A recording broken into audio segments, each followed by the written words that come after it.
আসলে এই জায়গাটার মধ্যে আমি আজ থেকে 20 বছর পর্যন্ত আমরা একটা দোকান আছে নম্বরা ব্রিজ কমনে তার সঙ্গে আপনার উঠা থেকে বর্তমান বাড়ির সামনে 20 বছর দোকানদারি করার পরে 2023-এর ডিসেম্বর মাসে হঠাৎ করে আমাদের বাড়ির যে মালিক, আমরা যারা মালিক হিসেবে চিনতাম, সে আমাদের বলল যে এই জায়গাটা আমাদের না, এটা অন্য আরেকজনের, এই জায়গাটা ওরা বলে বিক্রি করে দিয়েছে, তোমাদের দোকানটা খালি করতে। বললাম যে ওরা যদি খালি করতে তাহলে মালিক আমাদেরকে আসে বলুক না যে হ্যাঁ তোমরা দোকানটা খালি করে দাও, দোকানটা আমরা বিক্রি করে দিচ্ছি। কিন্তু মালিক আমাদের কাছে আসে না। কিন্তু এখানকে বর্তমান যে নগর পঞ্চায়েতের ভাইস চেয়ারপারসন এবং মন্ডল প্রেসিডেন্ট বিশ্বজিৎ দাস, ওরা এসে আমাদের জায়গাটা অনেক কিনেছে। এখন ওরা জায়গাটা বুক করতে চাইতেছে, এখন বলতেছে আমাদেরকে দোকানটা ছেড়ে দিতে হবে। আমরা বুঝতেছিলাম যে এই জায়গাটা যেহেতু ছেড়ে দেবো ফেব্রুয়ারি মাস, আমরা 1 মাস সময় দেওয়া হোক, 17 মাসটা যাতে আমরা এখানে কাভার করতে পারি। 17 মাসের পরে আমরা একটা দোকান অন্য কোথাও নাহলে ঠিক করে তাহলে আমরা দোকানটা ছাড়ব। কিন্তু তারা করতেছে যে না, 17 মাস নেই, কিন্তু তোমরা এই 10 দিন ফেব্রুয়ারি মাসের 10 তারিখ পর্যন্ত সময় দিলাম, 10 তারিখের মধ্যে তোমরা যদি দোকান না ছাড়াও তাহলে দোকান আমরা ভেঙে গেলাম। এখন বাধ্য হইয়ারে আমরা এই দোকানটা ছাড়তে হয়েছে। কিন্তু আমাদের প্রশ্ন হলো, আমরা যে জায়গার যে মেন মালিক, আদৌ আমরা মালিকের সাথে সাক্ষাৎ হয় নাই। কিন্তু মালিক যদি আমাদের কাছে আসতো, আমরা মালিকের কাছে আবদার করতাম যে আপনারা যদি জায়গাটা বিক্রি করেন তাহলে বর্তমান গভর্নমেন্ট ভ্যালু অনুযায়ী যদি আমরা রাখতে পারি তাহলে আমরা রাখুক, আর যদি না পারি তাহলে তো আমাদেরকে ছাড়তে হইব। কিন্তু এরকম কোনো সুযোগকে দেওয়া হয়েছে না। কিন্তু আজও পর্যন্ত আমাদের সাথে মালিকের দেখাই হলো না। কিন্তু আমরা যার কাছে সাহায্য চাইলাম হইলে নগর পঞ্চায়েতের ভাইস চেয়ারম্যানের কাছে এবং মন্ডলের কাছে আমরা সাহায্য চাইতাম যে বিপদের সময় তাতে তারা আমাদের একটু সাহায্য সহযোগিতা করে।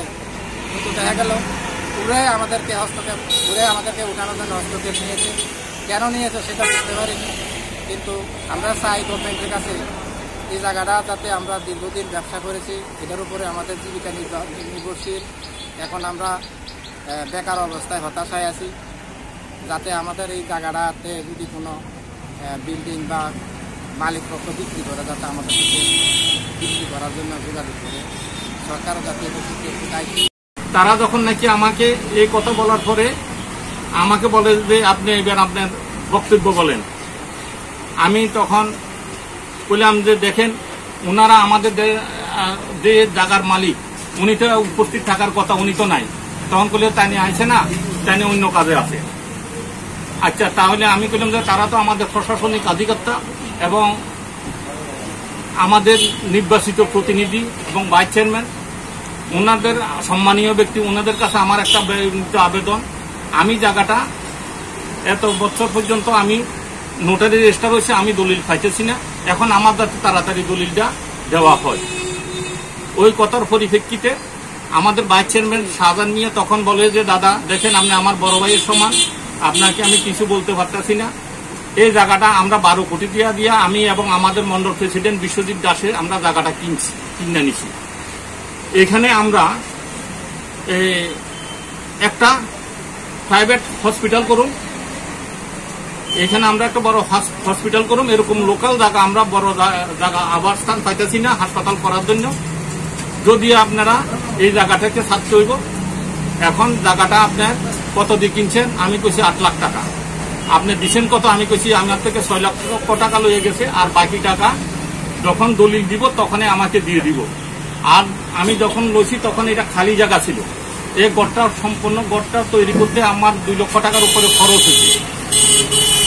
কয়েকবার মেনটেন্স করছি, কয়েকবার খরচ করছি, মালিকে 1 টাকাও দেয় নাই। সেই সুবাদে আমি আরো অনেক টাকা পানা ওনার কাছে।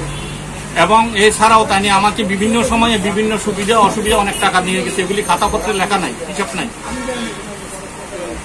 তখন আমার কইল যে বিশ্বজিৎ দাসের কাছে শাহজাহান নিয়ে কইল যে বিশ্বজিৎ দা আপনি বলেন। বিশ্বজিৎ দা কইল যে ঠিক আছে, ওনাকে 8 লাখ টাকা দিয়ে দেওয়া হইল। আমি তো ওনাদেরকে সম্মানীয় ব্যক্তি এবং সমীহ করে ওনাদের সাথে আমি আর কোনো কিছু বলি নাই। তখন আমি বাজার ব্যবসায়ী সমিতির আমাদের সেক্রেটারি জহর দাসের কাছে আমি বিষয়টা আলাপ করছি।